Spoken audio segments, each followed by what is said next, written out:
New Thought Media Network.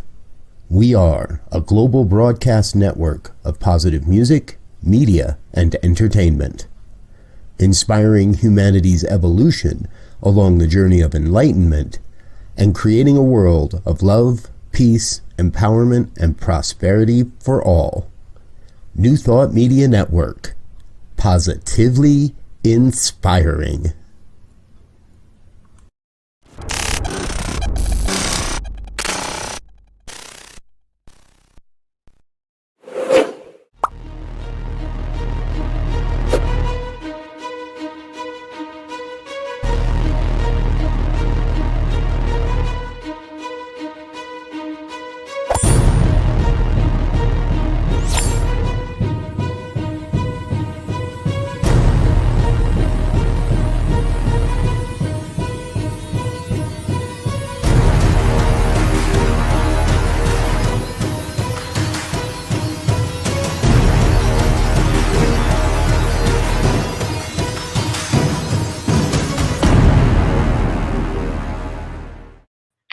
And hello again, dear ones. Reverend Robert with you here on the New Thought Media Network, Friday evening, 5 p.m. on the Mountain Time Zone. And it's time for the good news.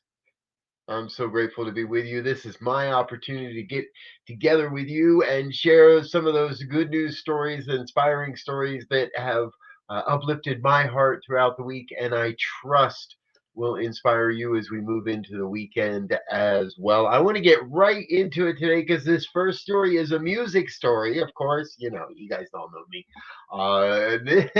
This is a young man known as Fallon, and he has been coming into the JB, or well, for a while, was coming into the JB Hart Music Company store in my adopted home state here at Grand Junction, Colorado. Young man would ask to play what he called the Pantera guitar. So the question is, does anybody here know what a Dimebag Darrell GT guitar is, ML guitar really is? Well, that's the guitar he's seeing, right? And made famous by the guitar player Dean Dimebag Darrell from Pantera. This is an iconic guitar that he designed, the ML guitar.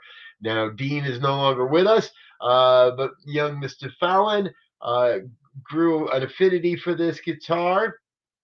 Another customer saw that he was playing it and had a dream to own this. Now, Fallon does have Williams syndrome, and that means that he one of his special gifts is an incredibly deep knowledge of music, and his love for music led him to come in and ask to play this guitar all the time. Well, you get it. Another patron saw what was happening, decided to buy the guitar for the young man, donate it to him anonymously. However, while all that was happening, young Mr. Fallon moved out of state and his family moved to Texas. The shop owner hadn't seen him for a while. After 8 months, young Mr. Fallon returned on a family trip to visit some friends and family and stopped in at the guitar shop to play the guitar. And wouldn't you know it, they handed him the guitar. I love these stories. I love these kind of stories because it reminds me that there is good in the world, and no matter what, you cannot be separated from your good. 8 months, and that young man returns to Colorado, and the guitar has been sitting there waiting for him all the time. I love it. There's a video of him and some pictures of him when he receives it. We'll let you search out. We'll share the links with you after the program on all of that. It's an amazing story, and that's what I love about the good news that we find here. And a lot of our stories do come from the Good News Network. Or links right there for you, goodnewsnetwork.org. Check out what they do and who they are. They keep me inspired, that's for sure, and I try to pass some of that on to you here every Friday night. And this next story is part of that. This one's a little it's all about potatoes. It's all about potatoes. Now, I was recently introduced to a study that says if there's in North America, if you sit down to a meal and there's potatoes on the plate, no matter what form they take, you're more than likely to try the potatoes first. Just saying. Well, other people are saying that. I'm just passing it along. Well, so here's a man, however, that realized there's a disease, a wart that's happening in the potatoes on Prince Edward Island in Canada. That means that they can't be exported to the U.S. The U.S. has said, nope, we can't take any of these potatoes. They don't hurt humans. They don't hurt us when we eat these potatoes, but they can cut the yield, and nobody wants to lose their space on how much they yield. So there's a whole tons of potatoes sitting around in Canada that can't be sold. Mac Watson lives in Montreal, decided something needed to be done, ponied up $15,000. I'm trusting that's Canadian. It doesn't mention here in the article, but I'm trusting that's Canadian dollars. Ponied up $15,000 and bought himself 60,000 pounds of potatoes. What are you going to do with 60,000 pounds of potatoes? He shipped them to Montreal and he sent them over to the city. Got them into the hands of a group called the Welcome Hall in Montreal. They're making sure that the potatoes get everywhere they need to be, getting into the hands of people that do the cooking and soup kitchens and things of that nature. Now, it doesn't stop with potatoes, right? This can happen in a number of different ways. And over the last few weeks, you've heard us here on this program cover some of the amazing stories that have happened in the United States and the Midwest following the devastating tornadoes in Kentucky and other states across the Midwest. Here's another wonderful story. Louisville businesses are working together to help people in Western Texas by donating hay. Animals need hay. Farmers need hay. Things have been wiped out. It was a $25,000 hay purchase. Now, how much is $25,000 of hay, you might ask? Well, it's over 300 bales. That's a bale.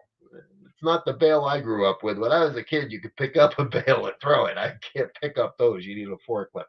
But that's a bale, right? That's what a bale represents. So that truck right there has got 3, 6, 7, 8, maybe 9 bales all totaled. We can't see all the way back to the end of the truck there. What a great idea. Everybody coming together. People finding ways.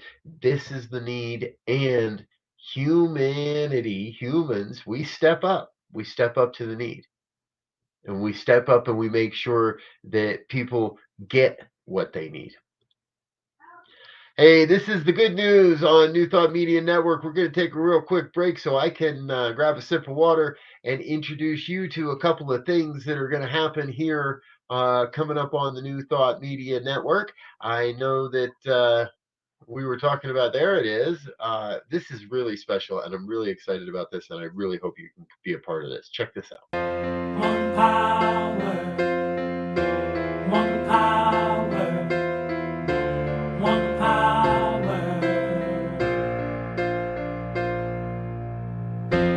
one power, one power, one power.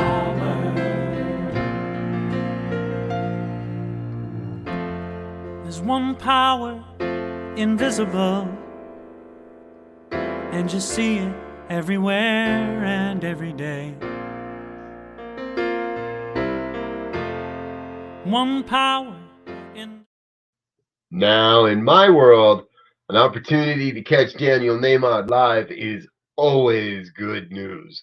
And it's going to happen here in Colorado. I haven't seen him here in Colorado in a while, so we're really, really happy that he's going to be here. Hey, I want to share one more thing with you before we get back into these good news stories.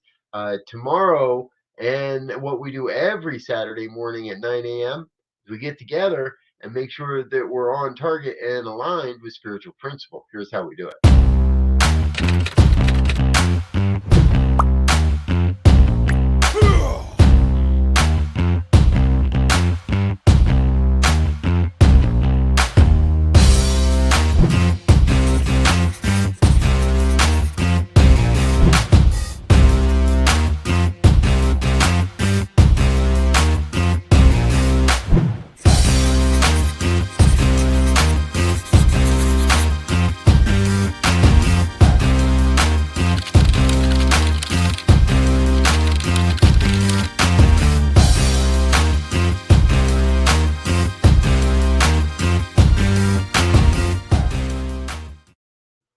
And we're back here on the New Thought Media Network. I'm Rev Robert. It's Friday evening. That means it's the good news here on New Thought Media Network. We're having a good time this evening. If you're just joining us, welcome aboard. Please do hit the share button, the like button, any old button you might want to hit, as long as it doesn't look like that.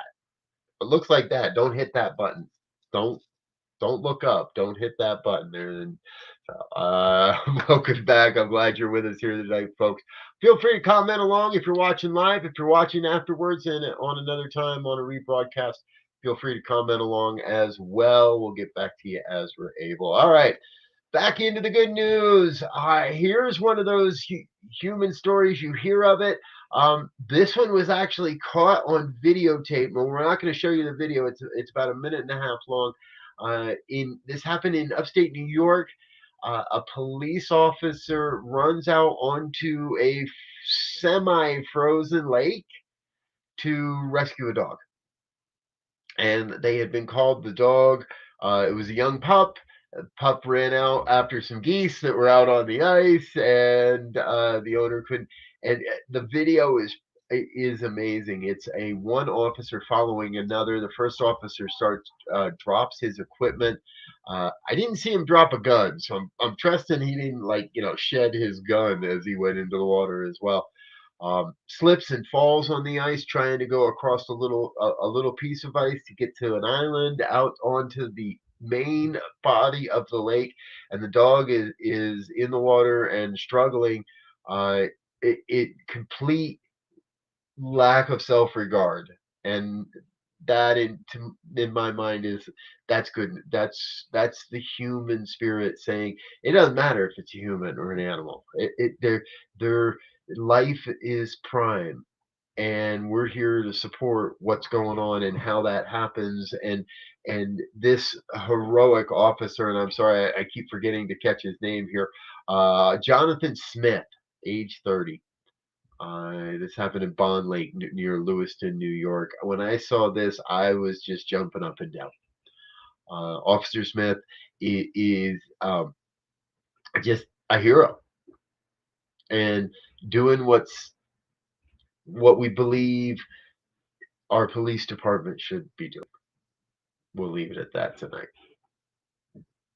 But life is prime, and that dog's living, and life continues. I look at 2020, 2021, and it's real easy to say, oh, there hasn't been much life, but this story reminds us there is. Even in the midst of all the death we've experienced, there were 70 new species that were discovered in 2021.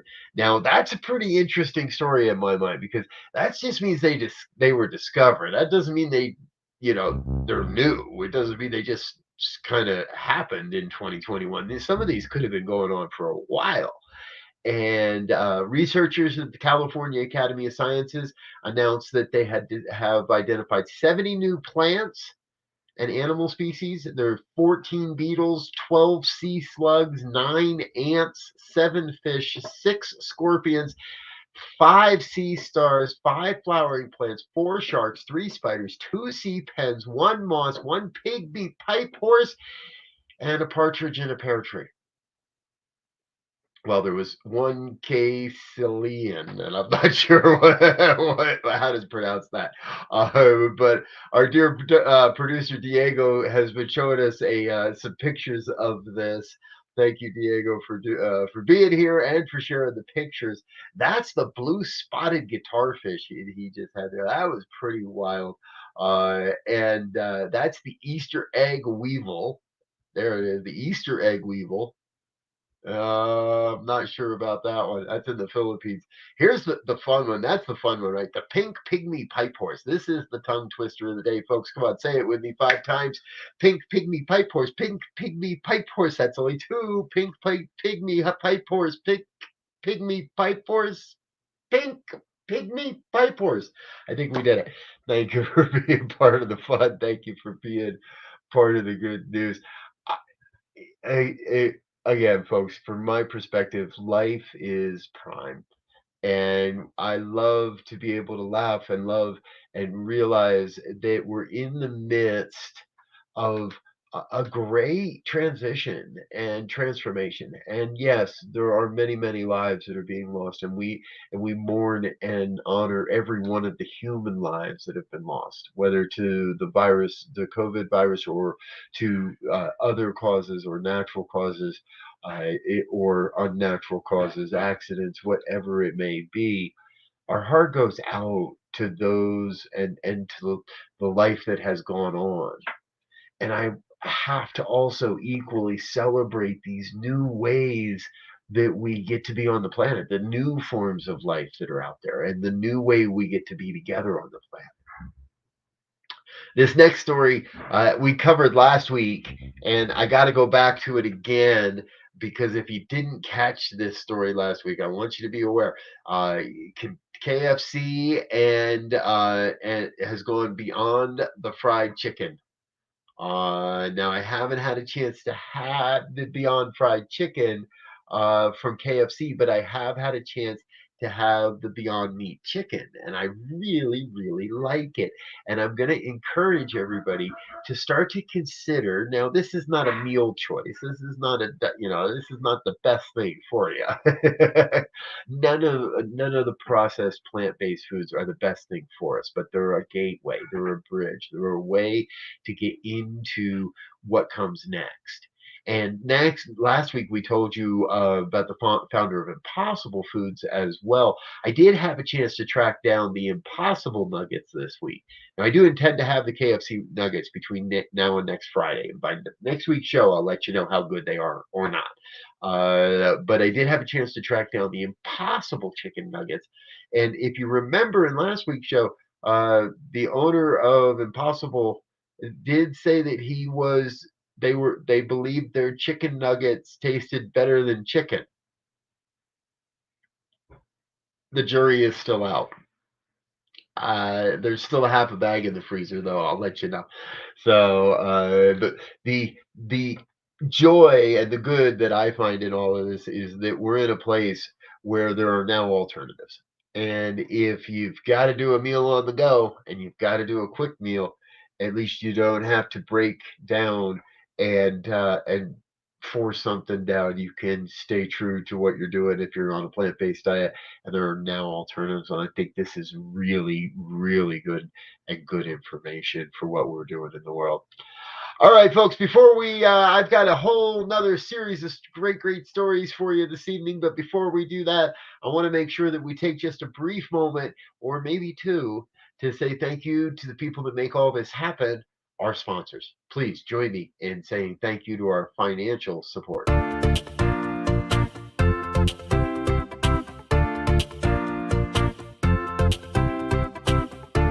Thank you, Center for Spiritual Living Denver, for your continued support.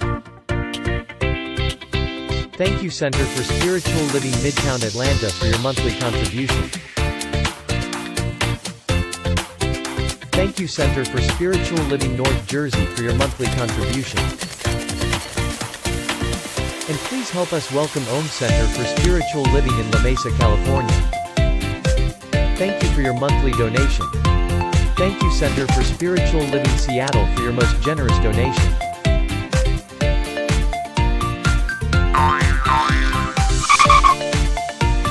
And a special thanks to Hefferland Foundation for your generous technology grant. And Suze Odgen, thank you for your very generous donation. And a big shout out to all our committed donors.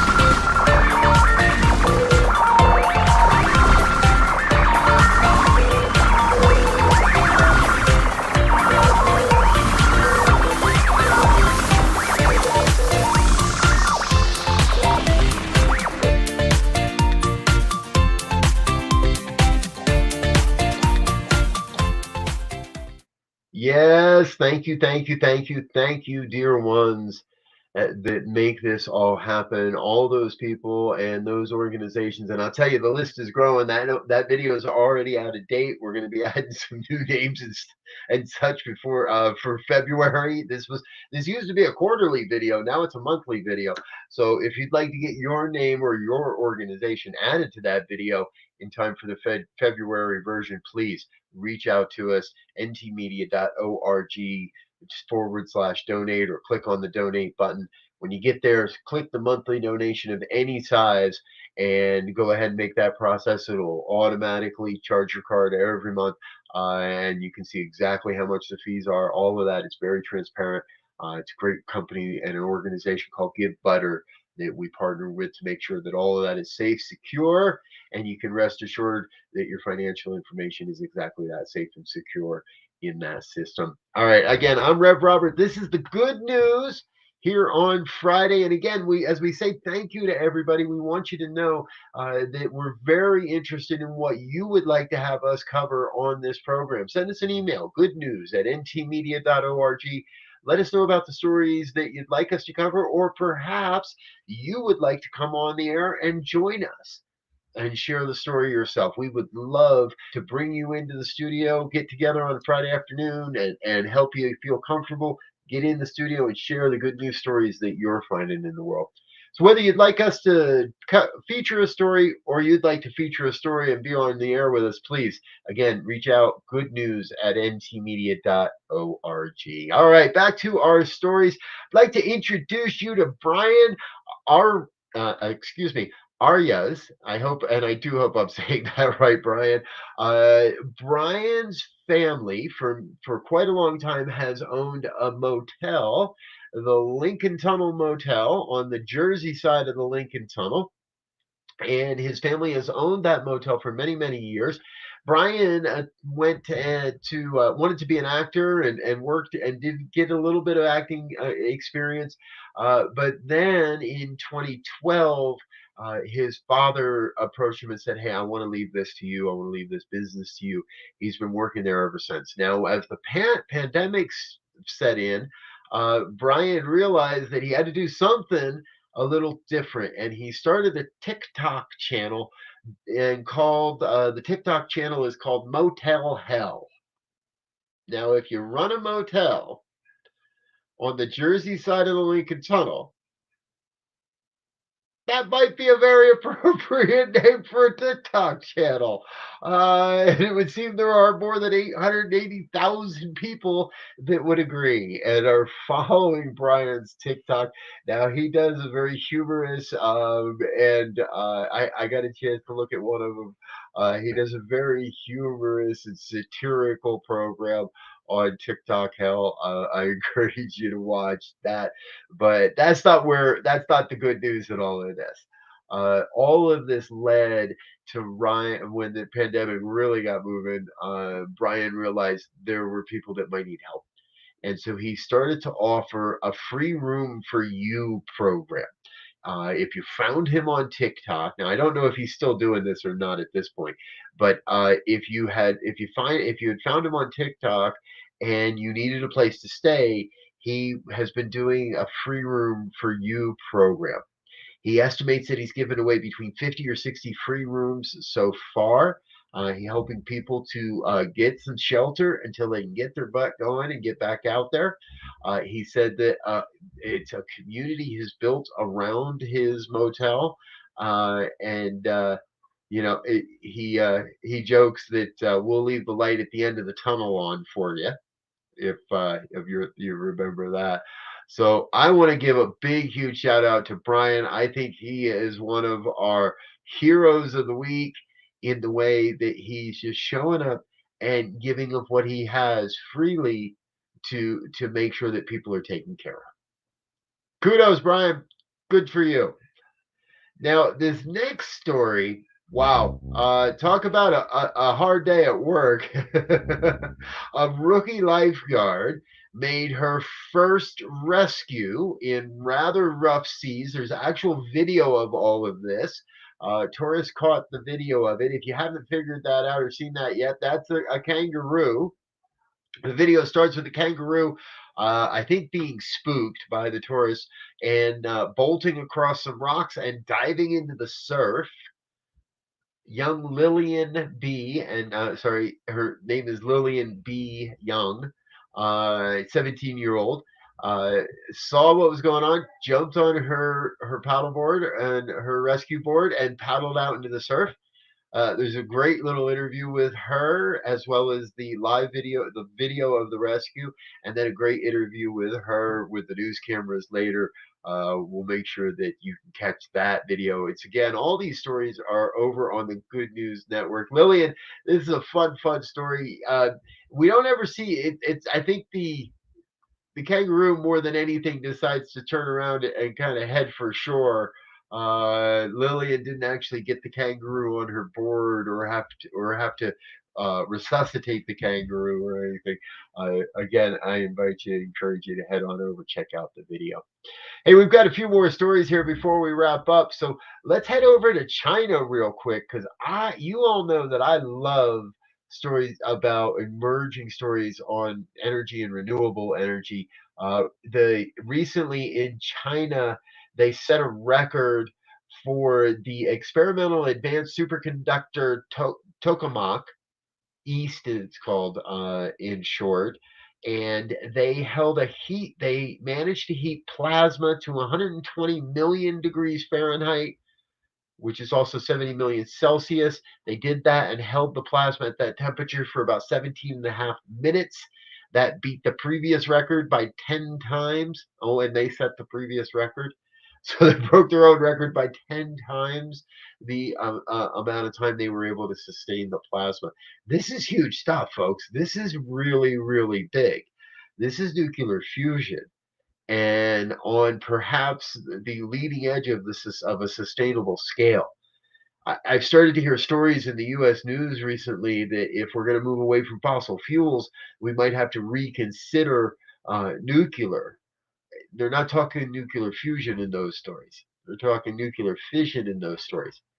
I think that in the United States, we're just a little behind the times, and we don't want to look towards what China is doing here, not in fear, but in anticipation that there's something good emerging here. And that's important. Speaking of important, the Veterans Administration this week announced that they have they've changed all their paperwork, is what they're doing. And they're allowing people to self-identify as either transgender female, transgender male, non-binary, or choosing other. It doesn't say whether they're asked to fill out what other means or not. This is a huge state move forward. VA Secretary Dennis McDonough said all veterans, all people have a basic right to be identified as they define themselves. What a great story. Now, I've been saying for weeks, folks, we would love to see correspondents coming on this story. If you would like to be a correspondent on any topic and share good news with us on a periodic basis, we would love to have you be a part of that. And this is an example. I'm not fully qualified to be an LGBTQ a correspondent on this program, but I'm going to do it until somebody else shows up and decides to do it for us. And that story is an example of that. Found that story over at LGBTQ Nation, and they do have a good news segment over there as well. So if there's a good news story in the LGBTQ Nation that you'd like us to cover, please let us know that. Interestingly enough, many of you know I'm a big fan of disc golf, and so I do have a tendency to watch a little of the professional tour. For the first time ever, a professional touring disc golfer has come out and announced that he is gay. I love Thomas's game, to be straight up. He's a great player. And every time I've seen him on coverage, he seems to be just a great part of the community and what's going on out there. I'm personally just grateful that a sport that I play in is open and accepting and welcoming enough that the top professional can come out, our top professional athlete can come out. Thank you, Thomas, for being you. Thank you for all the good you share with us. Hey, before we go, we've got two more stories I really want to share with you. Number one, this is so much fun. Donna, a woman named Donna Eberly in Northern Virginia, set up a camera, a wildlife cam out in her yard. But she did it with a decorated tree and decorated a small tree, put some packages out there, and then let the camera run. Our producer Diego sharing some of the more adorable photos she caught of from deer to foxes. This is one of my favorites with the fox and the raccoons. There's also a video and more, a picture with a blue jay and others. She caught an amazing array of wildlife pictures. Again, one of those heartwarming stories that I just love so much. And our final story tonight, because I always love to leave me with a little bit of a tear in my eye. If we ever question that the dog is man's best friend, human's best friend, this story should put all of that to sleep. This happened in Croatia. Love knows no boundaries. A hiker fell during now this is a mountaineer fell off of not down a mountain but fell down a 150-meter slope. Wasn't able to move. The dog curled up and did everything, laid on his chest and kept him warm for 13 and a half hours. The rescue alone was 13 and a half hours to get people up there, to get a medevac, to all the little things. The dog helped this man survive and helped him stay warm through the ordeal. I love our furry creatures, and there's also a video of this as well. Again, head on over to either the Good News, and this story was over on sunnyskies.com as well. Diego will put up the banner there for us. So. All right, folks, I've run a couple minutes overtime, which means there's an abundance of good news this weekend. Please share these stories with your friends. Let them know what we're doing here on the Good News Network. Now, in just about 33 minutes from now, 27 minutes from now, our good friend Pastor Michael will be here with the Friday Fireside Chat. I encourage you to hang out for that. We'll wrap up this evening's prayer with prayer time at 8:15 p.m. and be back tomorrow morning, 8:15, with our morning prayer. And again, 9 o'clock for the Science of Mind and Spirit conversation series. I'm Rev Briz. I'm going to get out of here for now. I love you. I think you're amazing. I can't wait till we get to do this again. Until then, peace.